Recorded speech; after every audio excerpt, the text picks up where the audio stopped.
Episode 86, The Lady Boss of the Lu Corporation, Pretending When Broke. The bustling shopping mall in the heart of the imperial city.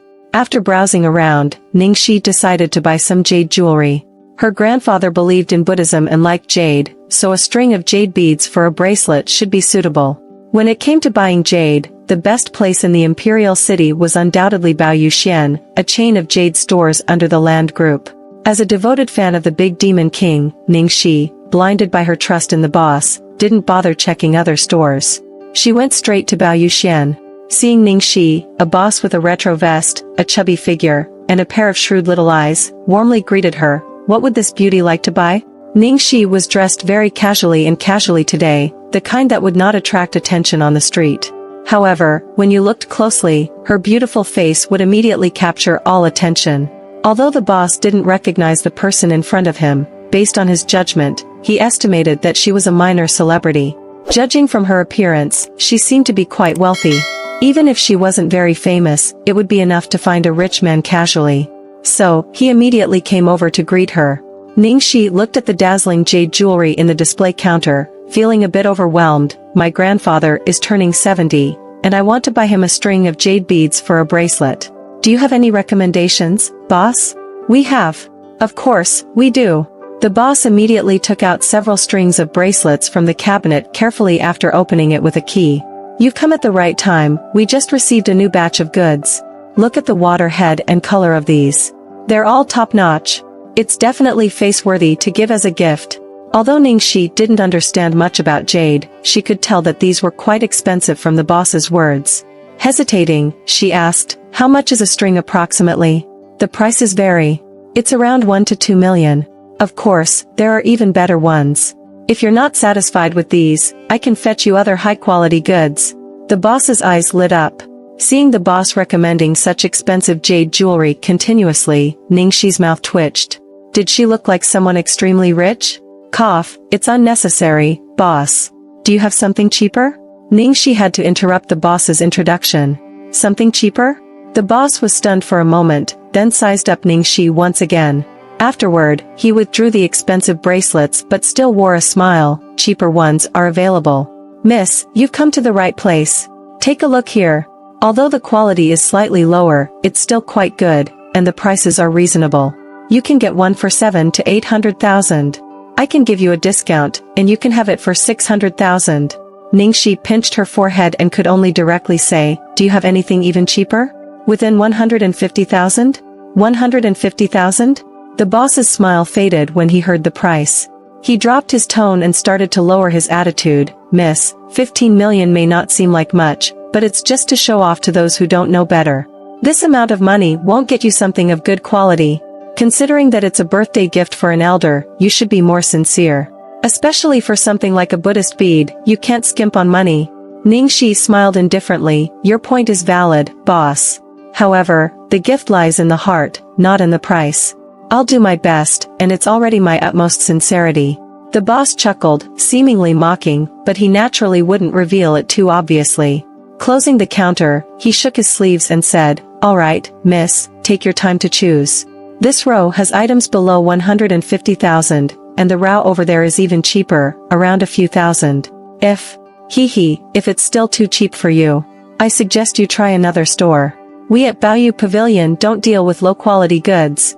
The owner said this and didn't bother to say more, simply walking away.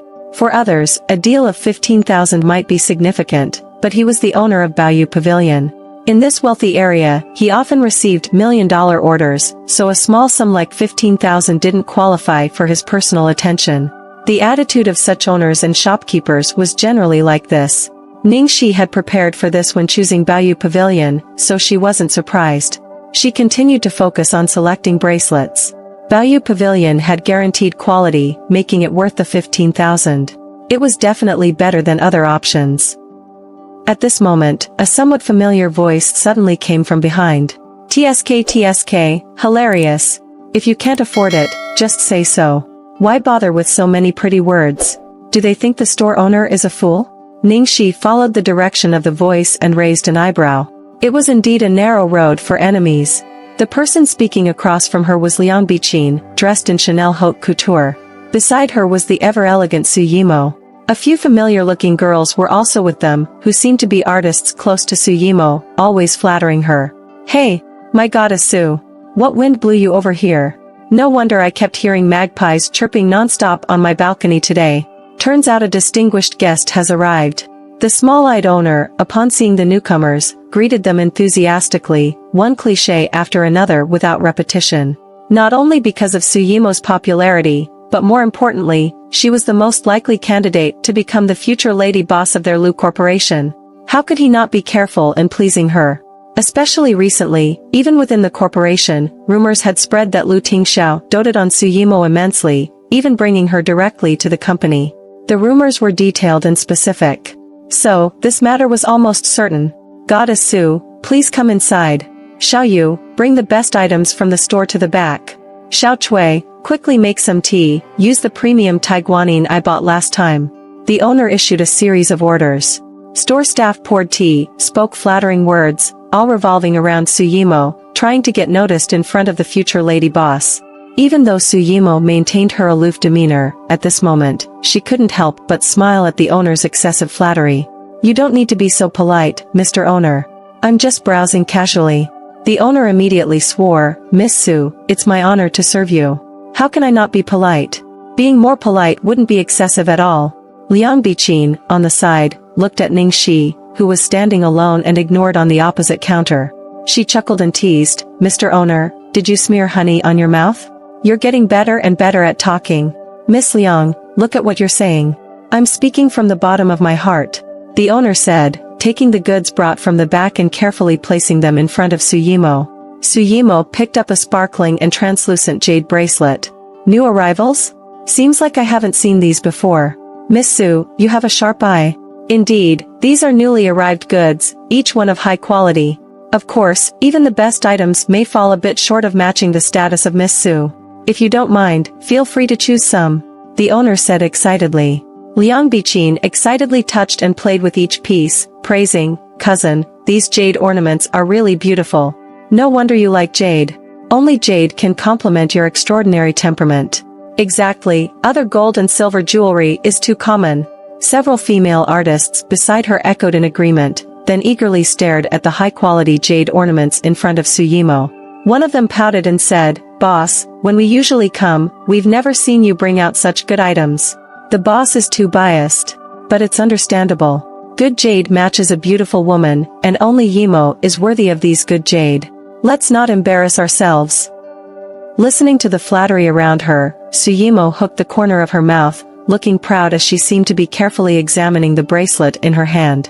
On the side, Liang Biqin, for some unknown reason, suddenly glanced in the direction of Ning Shi, then elongated her voice to say to the owner, "Boss, your way of doing things seems a bit inappropriate, doesn't it?" The boss, hearing this, panicked. What's inappropriate? Is there something wrong with my service? Please point it out, Miss Liang. I'll change it immediately." Liang Biqin directly stared at Ning Shi, insinuating, "It's not that your service is lacking, but it's too attentive. Everyone is here with us, and no one is watching the store. If some opportunist takes advantage, casually swiping a piece of jade, the loss for you, boss, would be significant." Upon hearing this, the boss immediately subconsciously shifted his gaze to Ning Shi. After all, apart from Su Yimo and her group, the only person in the store was Ning Shi, who was just picking a jade bracelet. Initially, he thought this woman was a big spender, but who would have thought she was so stingy?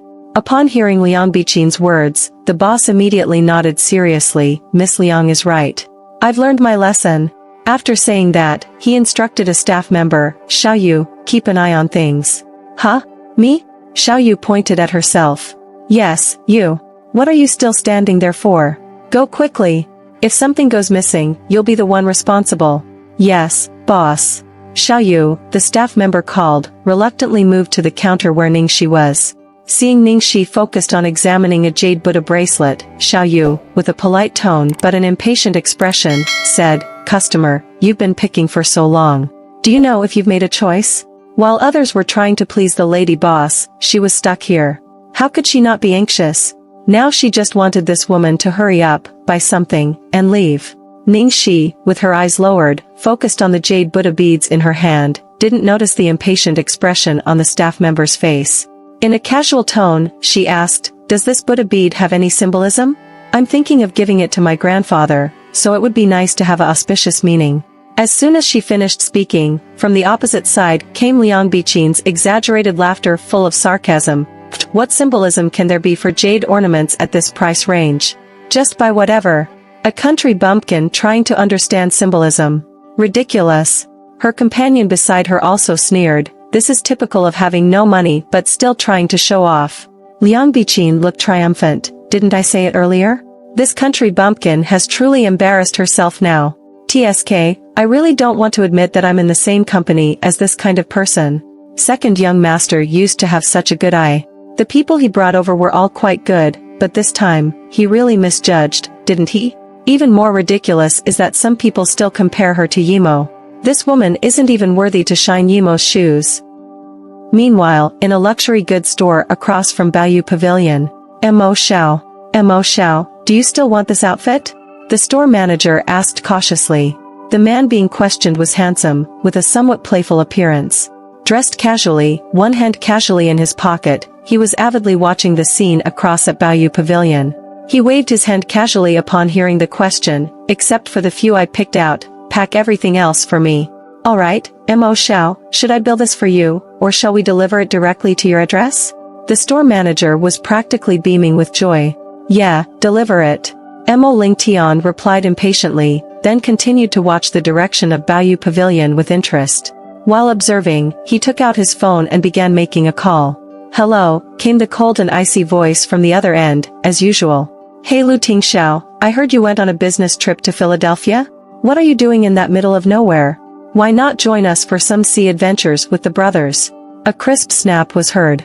The person on the other end, directly hung up the phone, hung up. "Damn!" Mo Lingtian stared at his phone in disbelief. "Damn it.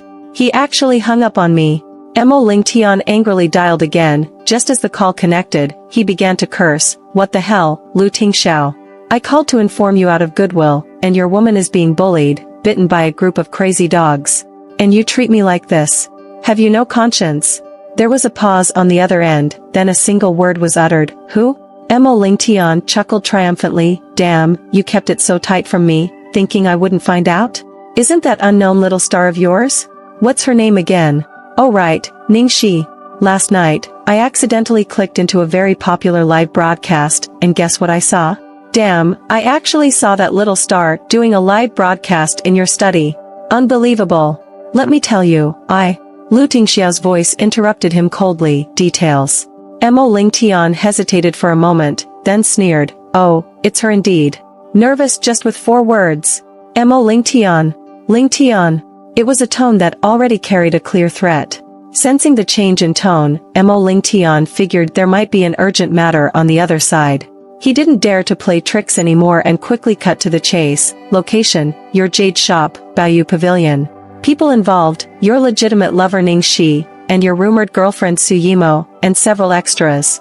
Clear enough? Need any more clarity?" Click, the phone hung up again. Mo Lingtian muttered a curse under his breath. Crossing the river and breaking the bridge, huh? At this moment, the store manager came over with a smile. "Young Master Mo, all the clothes you wanted are packed." "Good." Mo Lingtian nodded, but instead of leaving immediately, he raised an eyebrow and instructed, "Bring me a chair." "Huh? A chair?"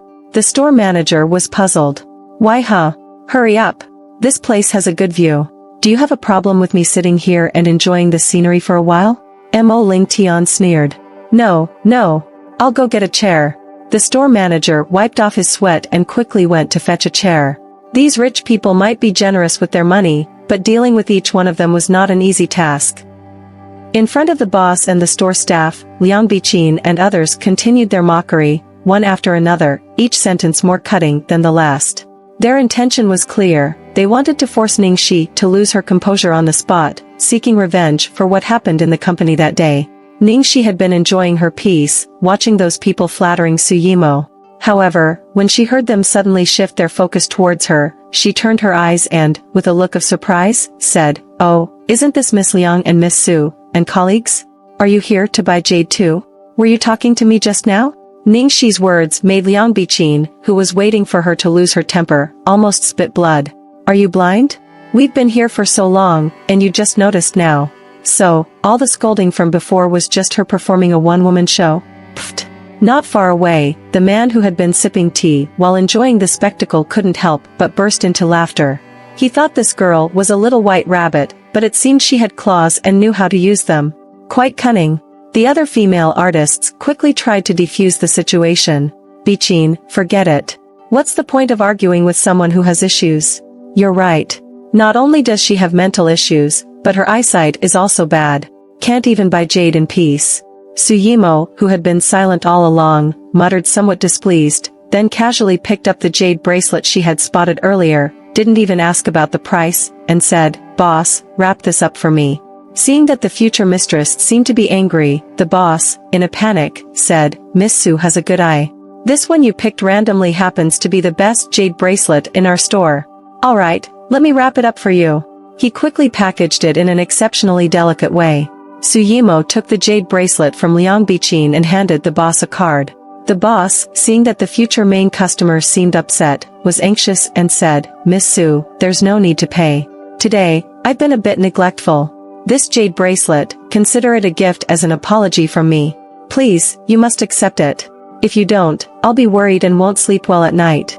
Give it to my sister?" Liang Biqin, looking surprised, stuttered in her speech. Such an expensive jade bracelet, given away just like that?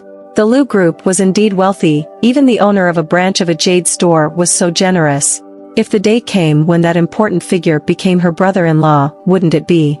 Liang Biqin was given a disdainful look by Suyimo before she regained her composure and returned to her calm demeanor. "Boss, I'll accept it on behalf of my sister. Thank you for being so considerate. We won't trouble you anymore. Take this jade bracelet for my sister." Suyimo didn't say anything, tacitly approving. "Thank you, Miss Liang. Thank you, Miss Su. Thank you so much." The boss, seeing this, immediately breathed a sigh of relief. Then, with a sly step forward, he lowered his voice, "I hope Miss Su can say a few good words for me to President Lu in the future." Though the boss's intentions were too obvious, Suyimo, upon hearing this, felt relieved throughout her body. "You're clever. For such a small thing, are you trying to get me to pass on a message for you?" The boss hurriedly wiped his sweat. "How could I dare? I absolutely didn't mean that."